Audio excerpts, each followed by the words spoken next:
इस क्वेश्चन में कहता है एक समद्विबाहु त्रिभुज की रचना करें। तो समद्विबाहु त्रिभुज किसको कहते हैं?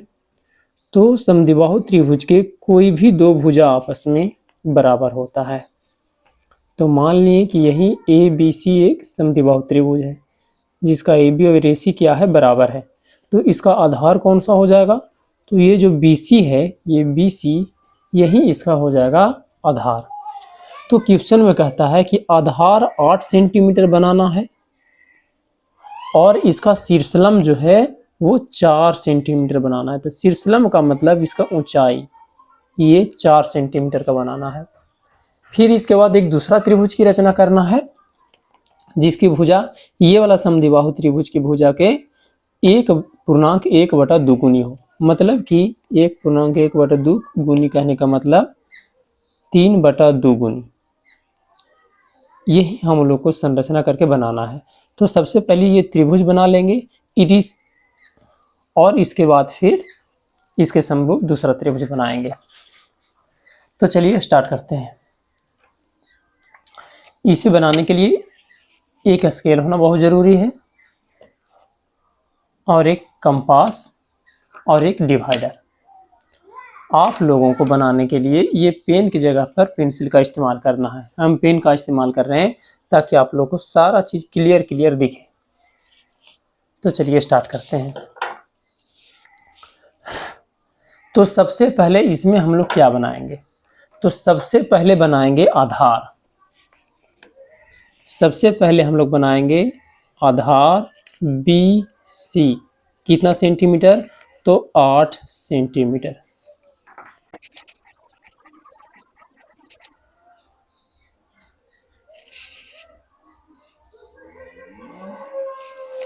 हम लोगों ने BC 8 सेंटीमीटर ये बना लिया। इसके बाद हम लोग बनाएंगे इसका शीर्षलंब। शीर्षलंब कितना? तो 4 सेंटीमीटर। शीर्षलंब कैसे बनाया जाता है? तो शीर्षलंब बनाने के लिए ये जो बिंदु B दिखाई पड़ रहा है, यहाँ से आधा से अधिक लेकर के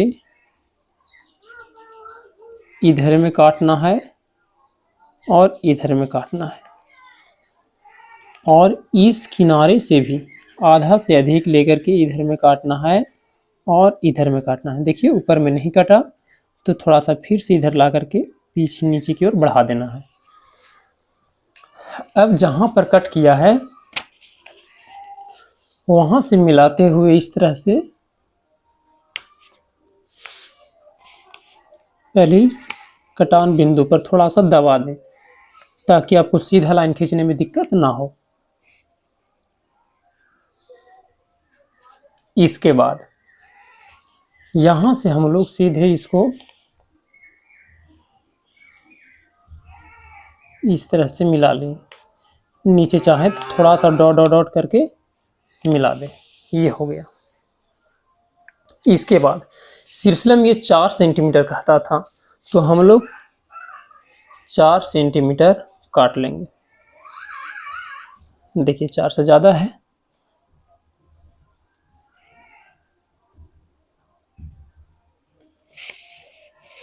तो ये देखिए ये है 4 सेंटीमीटर। 4 सेंटीमीटर नाप करके इस तरह से, और यहाँ से ऐसे काट लेना है। जहाँ पर कटा वहाँ पर नाम धर देंगे A। अब इसको इस तरह से मिला देंगे।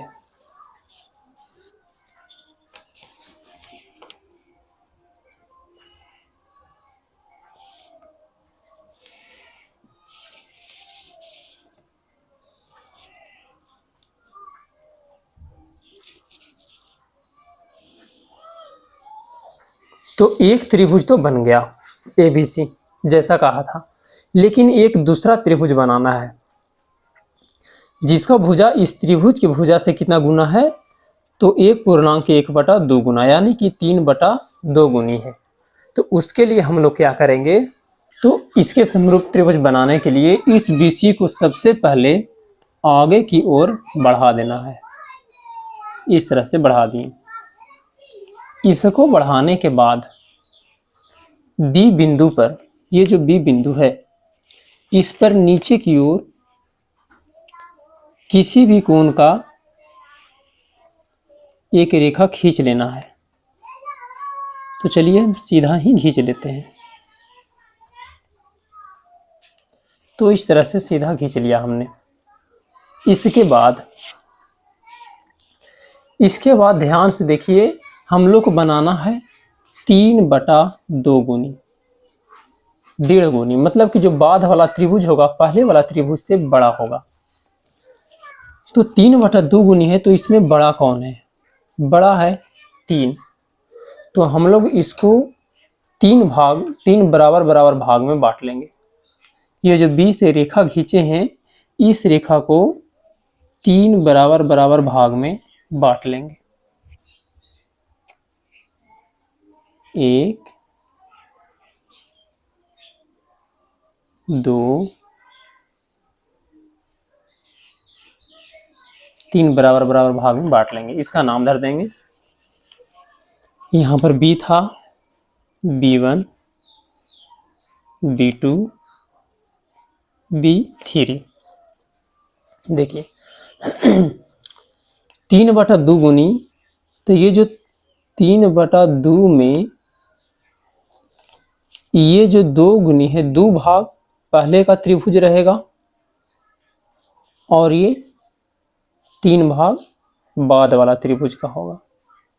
ठीक है, तो जो 2 है उसको से हम लोग पहले इस C को मिला लेना है।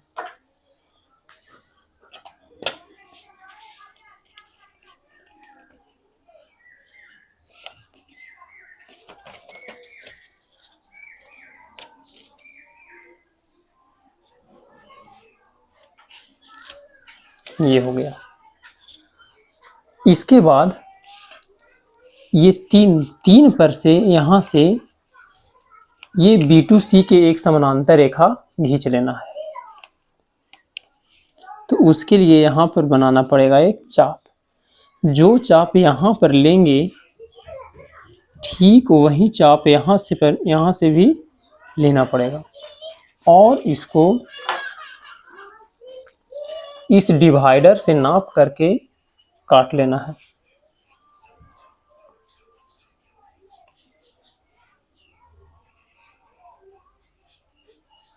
देखिए है बराबर बराबर।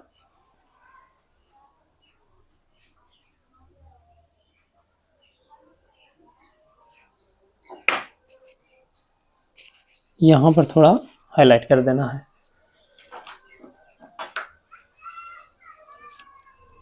अब इस दोनों को मिलाते हुए एक रेखा खींच देना है।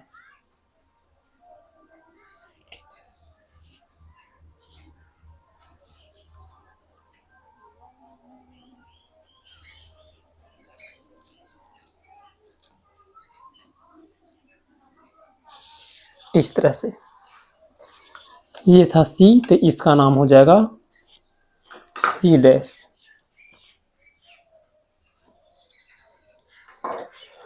इसके बाद ये जो BA दिखाई पड़ रहा है, इस BA को भी आगे की ओर बढ़ा लेना है। जैसे हम लोग BC को नीचे वाला को बढ़ाए थे आगे की ओर, ठीक उसी तरह से इसको भी आगे की ओर बढ़ा लेना है।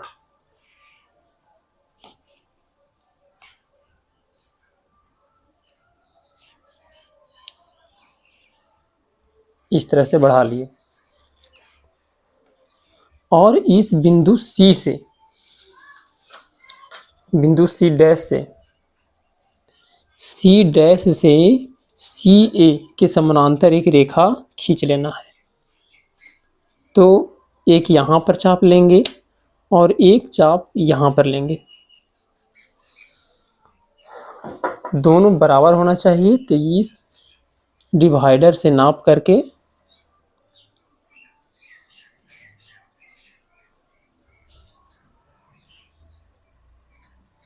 काट लेना है।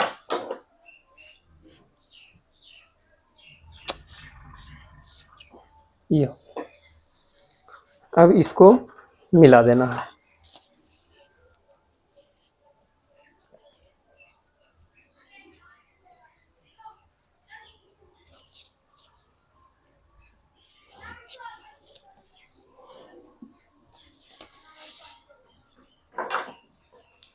यहाँ पर नाम धर देंगे ए डैश।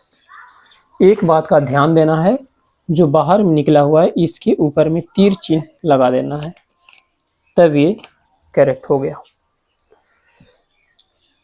तो जो बनाना था हम लोग को वो बन गया। पहले कौन सा त्रिभुज बनाए, तो पहले हम लोग बनाए त्रिभुज ए बी सी। ये पहला त्रिभुज हम लोगों ने बनाया, और दूसरा त्रिभुज ये हो गया ए बी सी, और दूसरा त्रिभुज ए डैश बी सी डैश, ए डैश बी सी डैश। यही हम लोग दोनों त्रिभुज बनाए। जो बाद वाला त्रिभुज बना वो पहले वाला का कितना गुनी है, तो 3/2 गुनी है। इस संरचना को बनाने के लिए सबसे पहले हम लोगों ने BC खींचा 8 सेंटीमीटर का। इसके बाद आधा से अधिक चाप लेकर के समद्विभाजित करके 4 सेंटीमीटर इसको काट लिए हम लोग, और काटने के बाद इसको इस तरह से मिला दिए, और ये बिंदु हम लोग का हो गया ए। इसके बाद हम लोगों ने क्या किया, तो इस BC को आगे की ओर बढ़ा दिया, और इस BA को भी आगे की ओर बढ़ा दिया। दो भुजा को आगे की ओर बढ़ाना है, और B से किसी भी कोण का एक रेखा इस तरह से खींच लेना है। हम लोग को बनाना था 3/2 गुनी। बड़ा कौन है 3, तो इसको हम लोग 3 बराबर भाग में बांट लिए। इसका नाम धर दिया B1, इसको B2 और इसको B3। तो छोटा वाला त्रिभुज जो है इसको दूसरा भाग से मिला दिए, क्योंकि हम लोग को जो त्रिभुज बनाना है वो 1.5 गुना बनाना है। तो बाद वाला त्रिभुज जो होगा बड़ा होगा, तो उसको तीसरका से मिलाएंगे। दूसरका से पहले का वाला भाग को मिला दिए C को, और C डैश को मिलाएंगे 3 से। तो इसी के समानांतर यहाँ से एक रेखा खींचना था। तो ये समानांतर रेखा खींचने के लिए यहाँ से यहाँ एक चाप लिया जाता है, ठीक वही चाप यहाँ से लेंगे, और जितना ये ना रहेगा उतना नाप करके और इसको ऐसे काट लेंगे। यहाँ पर इस तरह से कर दिए, और उसी तरह से यहाँ पर एक चाप ले करके और इस C डैश से एक रेखा समानांतर खींच दिए, किसके, AC के। तो यहाँ पर हो गया A डैश, और इस तरह से हम लोग का ये त्रिभुज कंप्लीट हो गया।